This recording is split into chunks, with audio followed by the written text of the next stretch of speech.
मुझे पता नहीं था भैया कि दिल्ली में एक मेरे बड़े भाई बैठे हुए हैं। हम तो भाजपा सरकार से भी अनेकों सवाल किए हैं, बहुत सारा वीडियो बनाए हैं, सवाल किए हैं। कभी भाजपा वालों ने मेरा गर्दन दबाने का प्रयास नहीं किया। आपने जो किया मैं सदा जीवन भर ऋणी रहूंगा। एक मिठाई मैं अपने हाथ से आपको खिलाना चाहता हूँ। आप इतना तकलीफ झेल के आए हैं,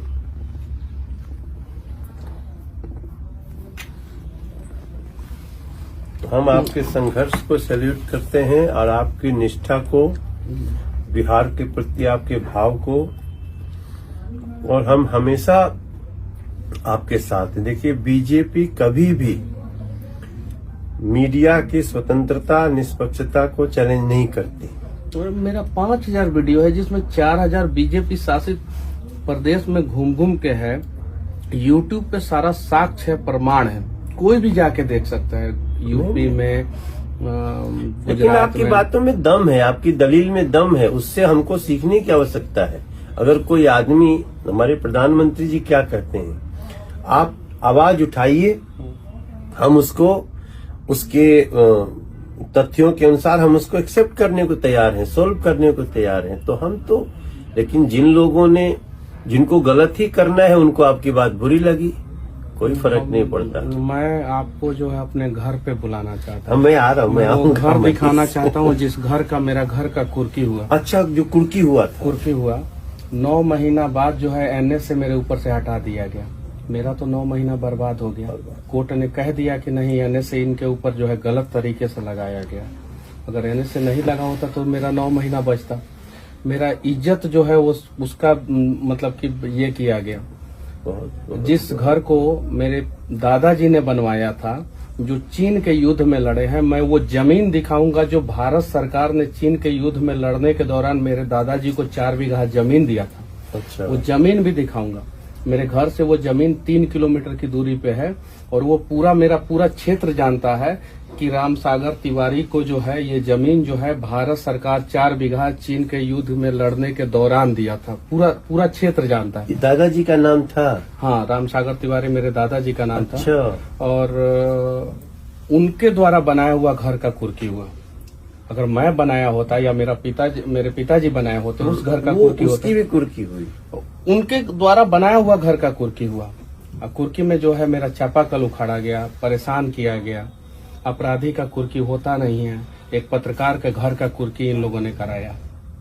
बताइए, अब ये तो आग है दिल में। का मन यहाँ से भी, हम इतना दूर से सुनते थे ना, तो हम तकलीफ में आते थे। हम तो गए आपसे मिलने, जेल में मिलने नहीं दिया गया। कोई नहीं, अब मनीष बाबू आप आगे बढ़िए। और मैं पत्रकार हूँ, मैं गलत करूंगा तो मेरे ऊपर एफआईआर होना चाहिए ना। मेरे कैमरामैन के ऊपर एफआईआर क्यों हुआ? चलिए, मेरे कैमरामैन के ऊपर एफआईआर कर दिया। मेरे ऑफिस के सारे स्टाफ के ऊपर एफआईआर क्यों किया, जिनका कोई दूर दूर तक कोई रिश्ता नाता नहीं है? गरीब बच्चों को जो है मैं सिखाता हूँ, आगे बढ़ाता हूँ। मेरे ऑफिस में जितने काम करने वाले बच्चे हैं, दलित के बच्चे हैं, ओबीसी समाज के बच्चे हैं, स्वर्ण के बच्चे हैं, सब गरीब परिवार के बच्चे हैं। उन लोगों को मैं सिखाता हूँ।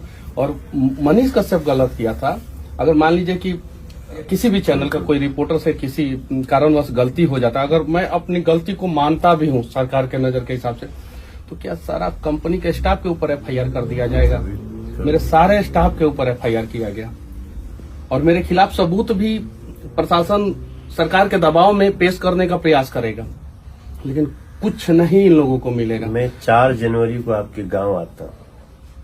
एक बार आएंगे। 4 जनवरी में गाँव आए और देखिए कि मतलब कि किस स्थिति में हम लोग रहते थे और कैसे हम लोगों को घर का कुर्की हुआ।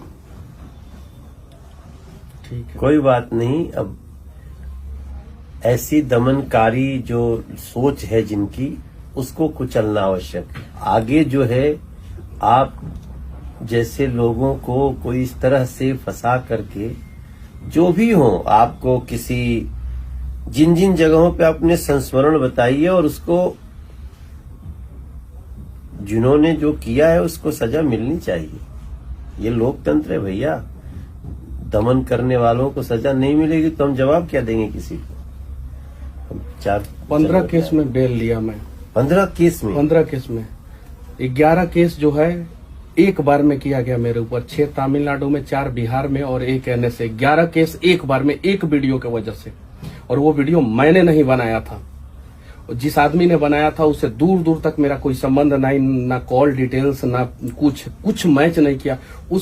किसी आदमी ने बनाया, उसके वजह से मेरे ऊपर।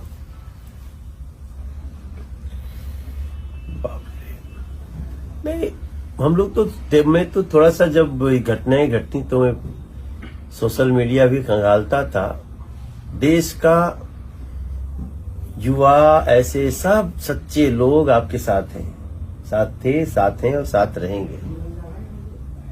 हम आपके गांव आएंगे। चलिए एक बार आएंगे, 4 जनवरी को हम आ रहे हैं आपके गांव। आके आपके उस घर को देखेंगे, गांव के लोगों से मिलेंगे।